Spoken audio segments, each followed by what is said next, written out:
Mga kababayan, break muna tayo sa impeachment court dahil Huwebes ngayon o Biyernes dyan sa atin. Walang sesyon. Pero, ang prosecution panel sa panguna ni House Committee on Justice Chairperson Kong Jinky Luistro, hindi talaga nagpaawat. Nakita niyo na ba ito? Nilagay ko ang link sa description. Nagpa-press conference ang lola niyo noong August 6, 2026 at halos magpa-party sa tuwa. Todo bigay ang congratulations sa sambayan ng Pilipino dahil na-dismiss daw ng Korte Suprema ang mga petitions ni VP Sara Duterte at ng kanyang legal team laban sa mga proceedings ng Kamara. Sabi pa ni Kong Luistro, clear indication daw ito na umiiral ang demokrasya at pinagtibay raw ng Korte Suprema ang exclusive power ng House of Representatives.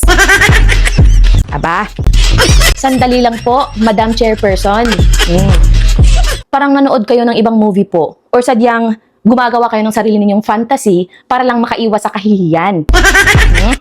Ang tindi ng pambubudol po ninyo sa publiko po. Akala ninyo, hindi nagbabasa ang mga Pilipino ng official press briefer ng Korte Suprema? Hihimayin natin ang naging desisyon ng Korte Suprema para makita ng lahat kung gaano kayo kalutang at kung paano naging katatawanan ang selebrasyon ninyo.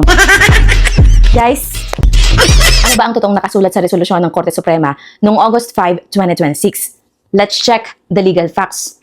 Ito, nilagay ko sa taas.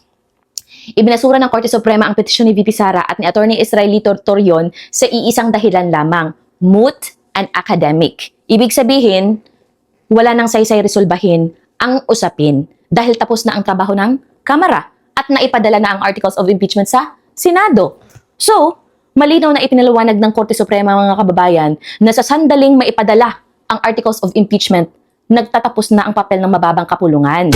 Kaya, anumang desisyon ang inilabas ng Supreme Court ukol sa validity or legality ng mga hakbang na ginawa ng Committee on Justice ni Kong Luistro, ay wala nang magiging epekto sa kasalukuyang controversy dahil umuusad na ang case sa Senado. Nakuha po? So in short po mga kababayan, hindi sinabi ng Korte Suprema na tama ang ginawang fishing expedition ng Kamara. Hindi sinabi ng Supreme Court na legal ang inyong ginawang mini trial o paglabag sa constitutional rights. Ang sinabi lang ng Korte Suprema, Kong Luistro, huli na ang petisyon para pigilan ang Kamara dahil lumipat na ang bola sa Senado. Pero kung makapag-congratulations si Kong Luistro mga kababayan, akala mo napatunayan ng Korte Suprema na malinis ang conscience nila. Madam Chair, hindi kayo pinatunayan na tama. Hinayaan lang kayong lumipat sa Senado dahil doon naman talaga kayong lalamunin at gigisahin sa cross-examination ng Defense Counsel. Ang tawag po dyan ay judicial courtesy, hindi judicial validation. So wag nyo kaming itulad sa mga trolls ninyo na hindi nagbabasa ng legal brief. At eto pang nakakatawa sa statement ni Kong Luistro sa press con mga kababayan. Sabi niya, sana raw itong desisyon ng Supreme Court ay magsilbi ng closure. At sana raw, hindi na ito ma-raise o mabanggit during the trial na magre-resume ngayong Monday. Hala, ganyan ba kayo katakot, Madam Chairperson? Bakit ayaw ninyo mabanggit sa trial ang mga ginawa ninyong kapalpakan sa Kamara? Dahil ba natatakot kayo na muling maungkat kung paano naging hearsay ang mga ebidensya ninyo? Kung paano naging nabisto ang mga checking may time travel?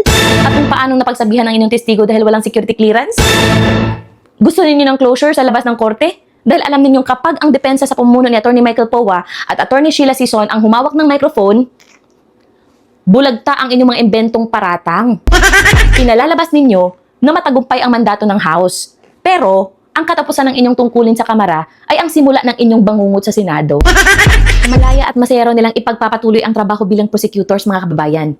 Nako, tingnan natin ngayong Monday kung gaano kayo kasaya kapag sinalubong na naman kayo ng mga supalpal mula sa mga senator judges at kay presiding officer Cheese Escudero. Mga kababayan, ang naging press conference na ito ni Kong Luistro ay isang classic example ng pagbabalat kayo upang pagadahin ang isang story na gumuho na sa loob ng korte. Akala nila ay malililang nila ang public sa pamagitan ng pagbaluktot sa kahulugan ng salitang mootness. Ngunit, naalala ko ang paalala ng Panginoon sa Psalm chapter 52 verse 2 to 4. It states there mga kababayan, your tongue plots destruction. It is like a sharpened razor, a practicing deceit. You love evil rather than good, falsehood rather than speaking the truth. You love every harmful word, you deceitful tongue. Anong sabi? Ang kanyang dila ay nagnanasa ng kaguluhan. Gaya ng matalas na pangkos na gumagawa ng pandaraya.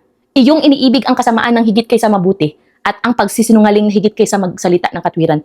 Iyong iniibig ang lahat ng mabuhay na salita o ikaw na mandarayang dila.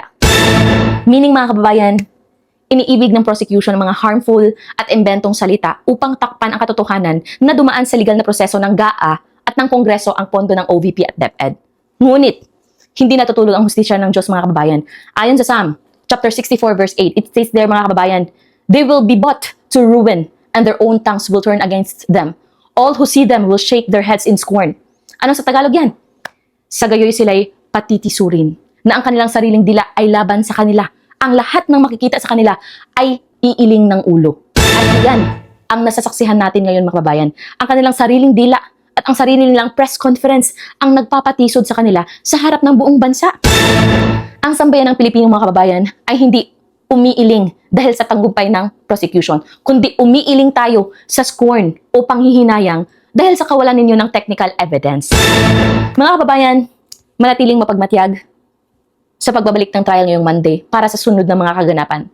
Pagpalain kayo ng Diyos at maraming salamat.